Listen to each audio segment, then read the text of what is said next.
Hello दोस्तों, हमारे YouTube channel भक्ति कथा में आपका फिर से स्वागत है। आज मैं आपके लिए लेके आई हूँ पूर्णमासी व्रत कथा। अगर आपको हमारी कथा पसंद आए तो हमारे वीडियो को लाइक करें, हमारे चैनल को सब्सक्राइब करें और वीडियो को शेयर करें। आइए शुरू करते हैं। द्वापर युग में एक समय की बात है कि यशोदा जी ने कृष्ण से कहा, हे कृष्ण, तुम सारे संसार के उत्पन्नकर्ता, पोषक तथा उसके संहार करता हो। आज कोई ऐसा व्रत मुझसे कहो जिसके करने से मृत्युलोक में स्त्रियों को विधवा होने का भय न रहे तथा यह व्रत सभी मनुष्यों की मनोकामनाएं पूर्ण करने वाला हो। श्री कृष्ण कहने लगे, हे माता, तुमने अति सुंदर प्रश्न किया है।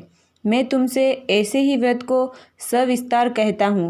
सौभाग्य की प्राप्ति के लिए स्त्रियों को 32 पूर्णमासियों का व्रत करना चाहिए।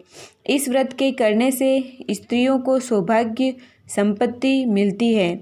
यह व्रत अचल सौभाग्य देने वाला एवं भगवान शिव के प्रति मनुष्य मात्र की भक्ति को बढ़ाने वाला है।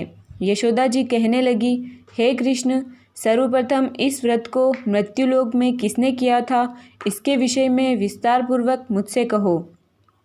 श्री कृष्ण जी कहने लगे, इस भूमंडल पर एक अत्यंत प्रसिद्ध राजा चंद्रहास से पालित अनेक प्रकार के रत्नों से परिपूर्ण कातिका नाम की एक नगरी थी। वहाँ पर धनेश्वर नाम का एक ब्राह्मण था और उसकी स्त्री अति सुशीला रूपवती थी। दोनों ही उस नगरी में बड़े प्रेम के साथ रहते थे। घर में धन धान्य आदि की कमी नहीं थी। उनको एक बड़ा दुख था कि उनके कोई संतान नहीं थी। इस सुख से वह अत्यंत दुखी रहते थे। एक समय एक बड़ा तपस्वी योगी उस नगरी में आया। वह योगी उस ब्राह्मण के घर को छोड़कर अन्य सब घरों से भिक्षा लाकर भोजन किया करता था। रूपवती से वह भिक्षा नहीं लिया करता था। उस योगी ने एक दिन रूपवती से भिक्षा न लेकर किसी अन्य घर से भिक्षा लेकर गंगा किनारे जाकर भिक्षान्न को प्रेम पूर्वक खा रहा था कि धनेश्वर ने योगी का यह सब कार्य किसी प्रकार से देख लिया। अपनी भिक्षा के अनादर से दुखी होकर धनेश्वर योगी से बोला, महात्मन, आप सब घरों से भिक्षा लेते हैं परंतु मेरे घर की भिक्षा कभी भी नहीं लेते, इसका कारण क्या है? योगी ने कहा कि निसंतान के घर की भीख पतितों के अन्न के तुल्य होती है और जो पतितों का अन्न खाता है वह भी पतित हो जाता है। चूँकि तुम निसंतान हो, अतः पतित हो जाने के भय से मैं तुम्हारे घर की भिक्षा नहीं लेता हूँ। धनेश्वर यह बात सुनकर अपने मन में बहुत दुखी हुआ और हाथ जोड़कर योगी के पैरों पर गिर पड़ा तथा आर्त भाव से कहने लगा, हे महाराज, यदि ऐसा है तो आप मुझको पुत्र प्राप्ति का उपाय बताइए। आप सर्वज्ञ हैं, मुझ पर अवश्य ही यह कृपा कीजिए। धन की मेरे घर में कोई कमी नहीं, परंतु मैं पुत्र न होने के कारण अत्यंत दुखी हूँ। आप मेरे इस दुख का हरण करें, आप सामर्थ्यवान हैं। यह सुनकर योगी कहने लगे, हे ब्राह्मण, तुम चंडी की आराधना करो। घर आकर उसने अपने स्त्री से सब वृत्तांत कहा और स्वयं तप के निमित्त वन में चला गया। वन में जाकर उसने चंडी की उपासना की और उपवास किया। चंडी ने 16वें दिन उसको स्वप्न में दर्शन दिया और कहा, हे धनेश्वर, जा, तेरे पुत्र होगा, परंतु वह 16 वर्ष की आयु में ही मृत्यु को प्राप्त हो जाएगा। यदि तुम दोनों स्त्री पुरुष 32 पूर्णमासियों का व्रत विधिपूर्वक करोगे तो वह दीर्घायु होगा। जितनी तुम्हारी सामर्थ्य हो, आटे के दिए बनाकर शिव जी का पूजन करना, परंतु पूर्णमासी को 32 जो जाने चाहिए। परंतु प्रातःकाल होने पर इस स्थान के समीप ही तुम्हें एक आम का वृक्ष दिखाई देगा। उस पर तुम चढ़कर एक फल तोड़कर शीघ्र अपने घर चले जाना। अपनी स्त्री से सब वृत्तांत कहना। ऋतु स्नान के पश्चात वह स्वच्छ होकर श्री शंकर जी का ध्यान करके उस फल को खा लेगी। तब शंकर भगवान की कृपा से उसको गर्भ हो जाएगा। जब वह ब्राह्मण प्रातःकाल उठा तो उसने उस स्थान के पास ही एक आम का वृक्ष देखा जिस पर एक अत्यंत सुंदर आम का फल लगा हुआ था। उस ब्राह्मण ने उस आम के वृक्ष पर चढ़कर उस फल को तोड़ने का प्रयत्न किया, परंतु वृक्ष पर कई बार प्रयत्न करने पर भी वह न चढ़ पाया। तब तो उस ब्राह्मण को बहुत चिंता हुई और विघ्न विनाशक श्री गणेश जी की वंदना करने लगा। हे दयानिधे, अपने भक्तों के विघ्नों का नाश करके उनके मंगल कार्य को करने वाले, दुष्टों का नाश करने वाले, रिद्धि सिद्धि के देने वाले, आप मुझ पर कृपा करके इतना बल दे कि मैं अपने मनोरथ को पूर्ण कर सकूं। इस प्रकार गणेश जी की प्रार्थना करने पर उनकी कृपा से धनेश्वर वृक्ष पर चढ़ गया और उसने एक अति सुंदर आम का फल देखा। उसने विचार किया कि जो वरदान से फल मिला था वह यह है और कोई फल दिखाई नहीं देता। उस धनेश्वर ब्राह्मण ने जल्दी से उस फल को तोड़कर अपनी स्त्री को लाकर दिया और उसकी स्त्री ने अपने पति के कथनानुसार उस फल को खा लिया और वह गर्भवती हो गई। देवी जी की असीम कृपा से उसे एक अत्यंत सुंदर पुत्र उत्पन्न हुआ, जिसका नाम उन्होंने देवीदास रखा।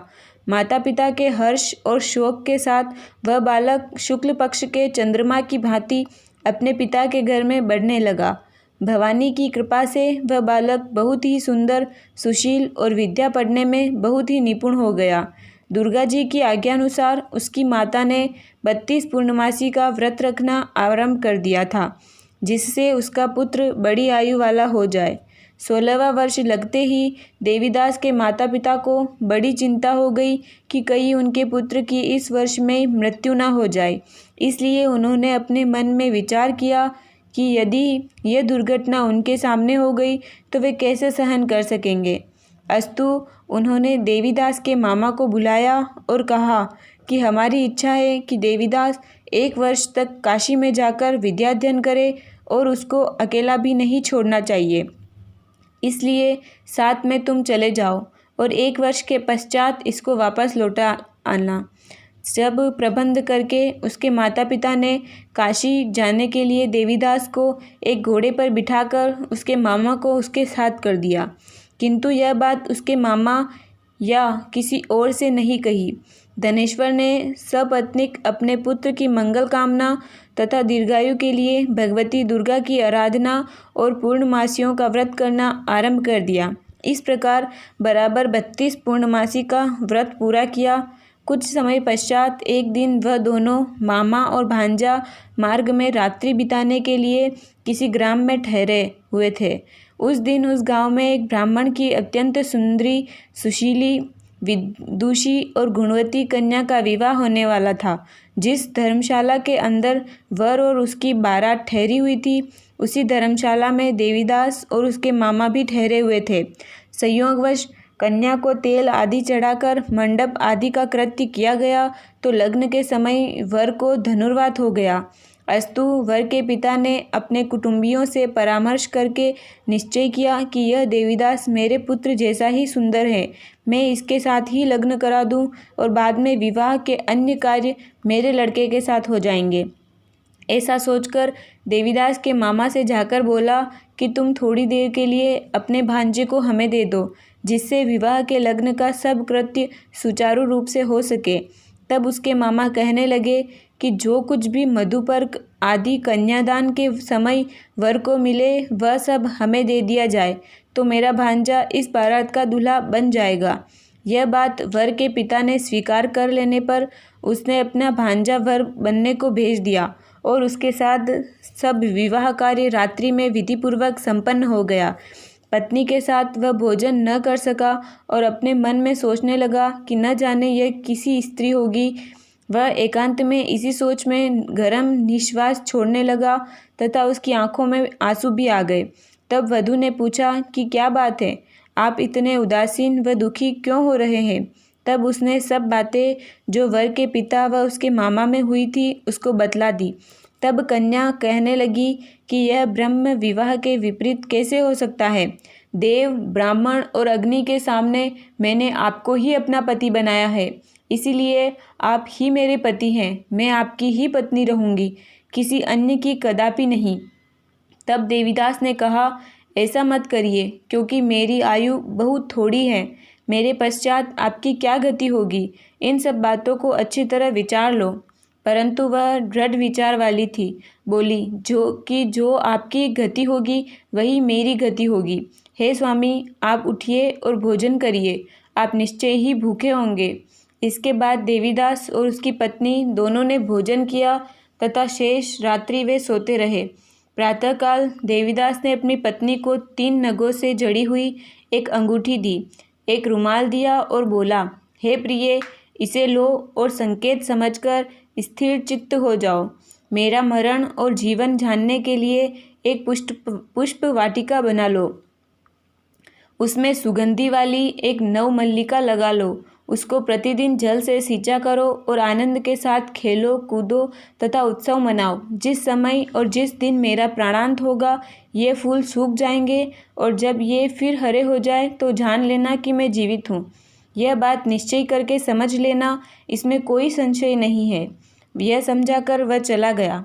प्रातःकाल होते ही वहाँ पर गाजे बाजे बजने लगे और जिस समय विवाह के कार्य समाप्त करने के लिए वर तथा सब बाराती मंडप में आए तो कन्या ने वर को भली प्रकार से देखकर अपने पिता से कहा कि यह मेरा पति नहीं है। मेरा पति वही है जिसके साथ रात्रि में मेरा पाणी ग्रहण हुआ था। इसके साथ मेरा विवाह नहीं हुआ है।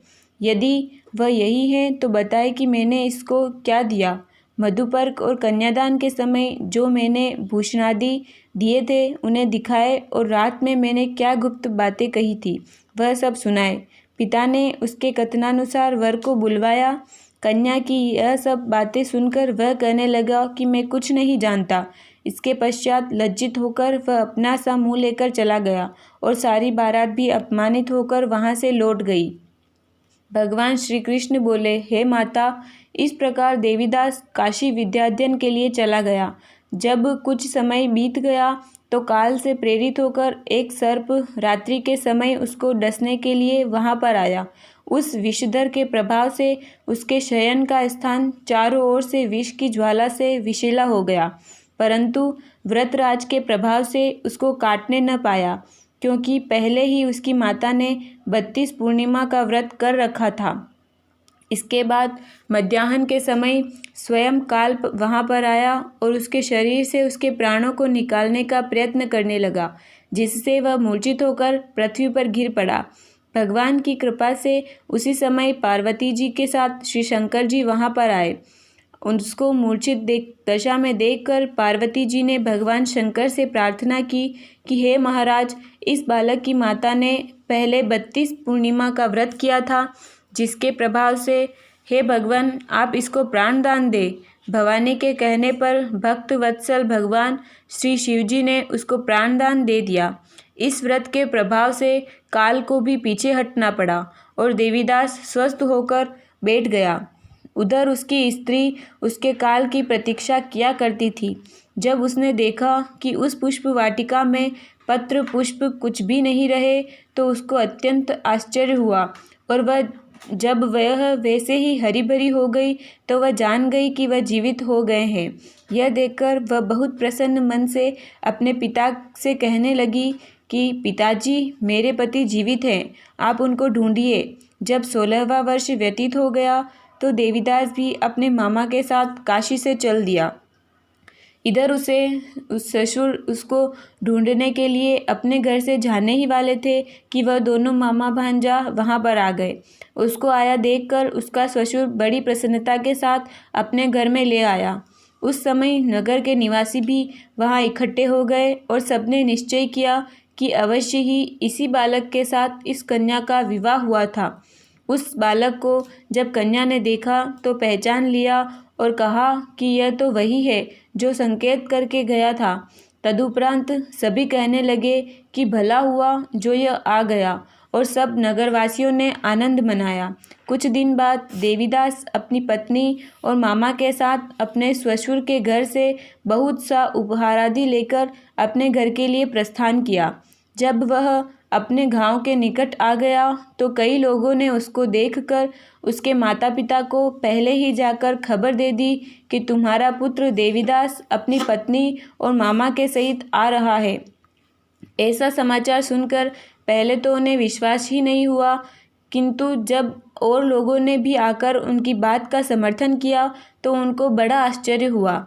लेकिन थोड़ी देर में देवीदास ने आकर अपने माता पिता के चरणों में अपना सिर रखकर प्रणाम किया और उसकी पत्नी ने अपने सास ससुर के चरणों को स्पर्श किया तो माता पिता ने अपने पुत्र और पुत्रवधू को अपने हृदय से लगा लिया और दोनों की आंखों में प्रेमाश्रु बह चले। अपने पुत्र और पुत्रवधू की आने की खुशी में धनेश्वर ने बड़ा भारी उत्सव किया और ब्राह्मणों को भी बहुत सी दान दक्षिणा देकर प्रसन्न किया।